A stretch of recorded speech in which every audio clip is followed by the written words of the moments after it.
The Deadliest Yard in America, inside Angola's most violent cell blocks. Don't miss out on more true crime stories. Hit subscribe, like, share, and join the conversation in the comments. In the sweltering heat of a Louisiana summer, the atmosphere inside Angola Prison was tense. Suddenly, chaos erupted. Gunshots rang out as a violent riot broke loose in the Red Hat section, the most notorious cell block of the prison. Guards shouted orders while inmates screamed and surged against the barricades. Law enforcement surged into the area, desperately trying to regain control of the situation. The sight was surreal. Bodies clashed, chaos ruled, and fear hung thick in the air. The stakes had never been higher. The prison had become a powder keg ready to blow. In the aftermath, 2 inmates were confirmed dead and several others seriously injured, leaving a community grappling with the fallout of violence, fear, and uncertainty. Would this tragic event spark an investigation into the prison's systemic failures, or would it be swept under the rug, like so many before? This shocking moment served as a brutal introduction to life inside Angola, a place infamous as the deadliest yard in America. To comprehend the intensity of that riot, we must first understand the dark history and complex dynamics of Angola Prison. Nestled on a former plantation, Angola once served as a form of labor camp and now houses over 2,000 inmates. Known for its brutal conditions and gang affiliations, this facility is ruled by an unspoken code of silence and fear, a place where survival depends on navigating the tumultuous relationships among inmates and staff. Daily routines paint a stark picture of life inside Angola. Inmates rise long before dawn, moving through their daily tasks under the watchful eyes of guards, whose authority is often countered by the violent gang culture that runs deep within the walls. The prison structure is shaped by both punishment and control, with overcrowded conditions and limited resources fostering resentment among inmates. As tensions simmer, whispers of gang meetings reach the ears of prison staff, heightening concerns about the potential for violence. The chapter ends with a troubling discovery: a weapon hidden in plain sight, escalating fears that the situation is spiraling out of control. The day-to-day existence inside Angola quickly transformed with the discovery of the weapon. This chapter highlights the escalating fear among both inmates and guards as they mobilize to conduct searches that could unearth more contraband and lead to violent confrontations. The atmosphere grows thick with anxiety as the guards prepare for the worst, and inmates brace themselves for retaliation. In an effort to maintain order, higher-ups shuffle staff into volatile areas, but tensions only deepen as accusations fly among prisoners. Documentary interviews capture the anxiety, showcasing how the prison's environment cultivates a sense of distrust. The chapter reaches its climax when guards confront a gang leader who refuses to comply with their orders. As insults exchange and tempers flare, both sides prepare for what could explode into further violence. The anxiety is palpable. Will this altercation provoke a reaction that sets off another riot? As the situation escalates, staff implement heightened security measures throughout the facility. This chapter delves into a day in the life of Angola, illustrating how confinement erodes humanity and the pervasive culture of violence. Daily life becomes increasingly fraught with tension, where inmates often shoulder the burden of both instigating and resisting aggression.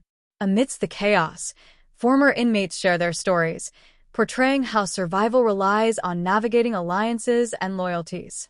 Emotional interviews reveal the psychological toll of life behind bars, how friends become enemies in an instant, illustrating the survival instinct amidst programming of anger and aggression.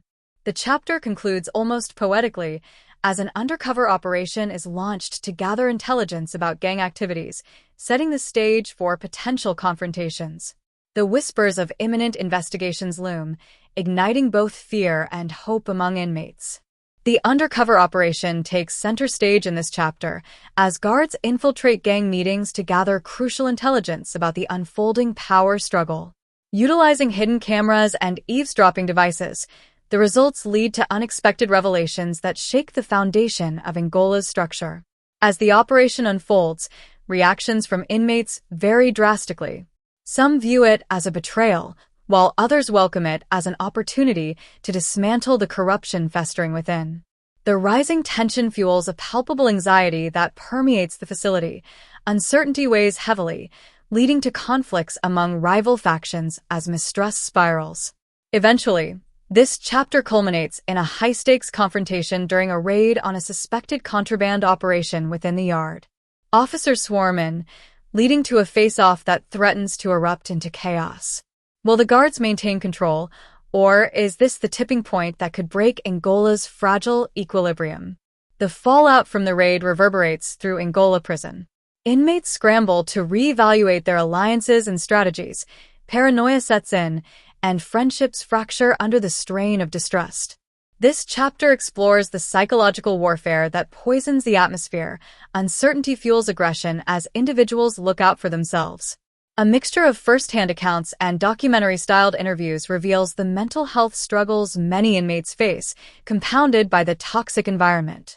Discussions surface around the scarcity of mental health resources and how these limitations exacerbate tensions. The climax of this chapter arrives as rumors swirl about impending lockdown measures. Inmates prepare for the worst.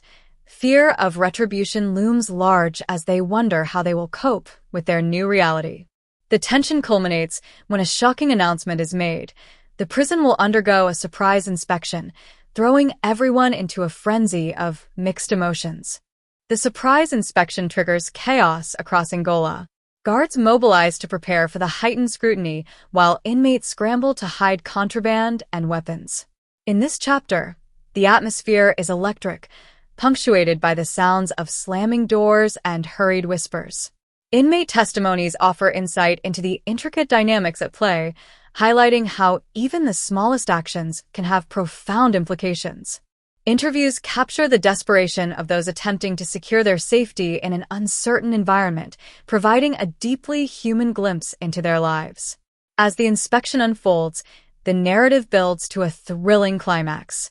Guards uncover a cache of weapons hidden beneath a basketball court, an operation designed to hide contraband in plain sight. The implications are massive. How will the guards handle the fallout, and what measures will they take next? In the wake of the inspection, the reality of consequences hits hard. Inmates face harsh repercussions, heightening tensions throughout the facility.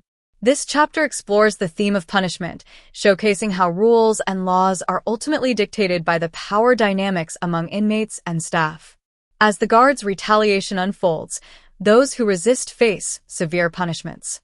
Day-to-day life becomes increasingly grim, and whispers of further violence circulate as inmate morale plunges.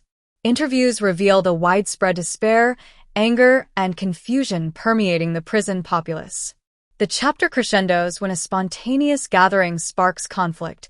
Inmates, frustrated by the lack of safety and dwindling resources, begin to voice their grievances. Will this act of defiance ignite another riot, or could it pave the way for a greater conversation about reform? As the chapter unfolds, unrest brews within the prison. The gathering morphs into a flashpoint where the oppressed rise against their oppressors, demanding basic rights and better living conditions. The atmosphere is tense, with guards and inmates standing on opposite sides, creating an emotional standoff. Through first-hand accounts, we hear poignant reflections from those involved, showcasing how the struggle for dignity and rights ignites a critical shift in the power dynamics. Inmates reflect on moments of camaraderie and unity amidst their struggles, creating a bond that stretches beyond the confines of their circumstances. However, as tension builds, a pivotal moment arises. Guards deploy force, leading to an all-out confrontation.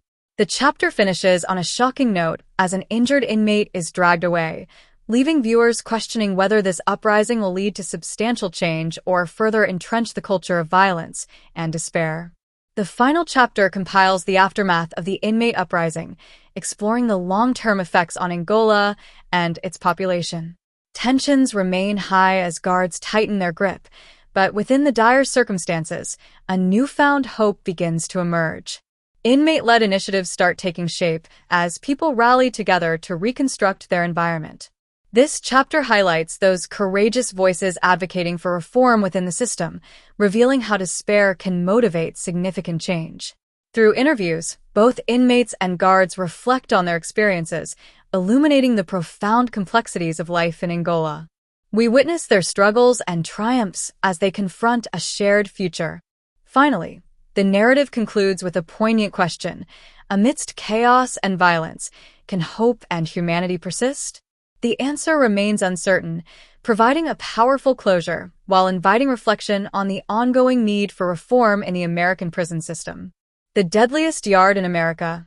Inside Angola's most violent cell blocks portrays not just the harrowing realities of prison life, but also the resilience of the human spirit even in the most dire situations.